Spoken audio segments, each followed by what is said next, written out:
விஜயின் அலுவலகத்துக்குள் புகுந்து முற்றுகையிட்ட 100க்கும் மேற்பட்ட தவேக பெண் நிர்வாகிகள்.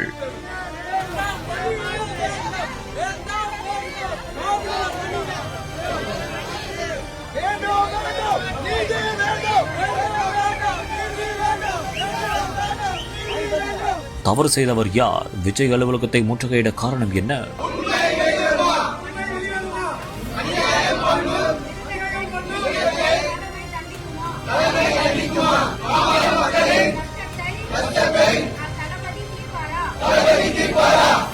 தமிழக வெற்றிக் கழகத்தின் திருவள்ளூர் மத்திய மாவட்ட கழக செயலாளராக மணிகண்டன் என்பவர் இருந்து வருகிறார். மேலும் இவர் கடந்த 8 மாதங்களாக சரிவர வளர்ச்சிப் பணிகளை செய்யவில்லை என்று குற்றம் சாட்டப்பட்டுள்ளது. இதையடுத்து சென்னை ஈசிஆர் பனையூரில் உள்ள தமிழக வெற்றிக் கழக தலைமை அலுவலகத்தில் 100க்கும் மேற்பட்ட தவேக பெண் தொண்டர்கள் குவிந்தனர். மேலும் பொதுச் செயலாளரை சந்திக்க பார்த்தபோது அவர் அங்கு இல்லாத காரணத்தால் அவர்கள் அங்கிருந்து கிளம்பி சென்றதாகவும் கூறப்படுகிறது. இதையடுத்து பணம் பெற்றுக்கொண்டு பொறுப்புகள் வழங்குவதாகவும் சரிவர கட்சி பணிகளை அவர் செய்யவில்லை என்று குற்றம் சாட்டி அவர்கள் பொதுச் செயலாளர் புசி ஆனந்தை சந்தித்து முறையீடு இருந்ததாகவும் கூறப்படுகிறது. ஆனால் புசி ஆனந்த் அங்கு இல்லாத காரணத்தால் அவர்கள் அங்கிருந்து கிளம்பி சென்றுள்ளனர்.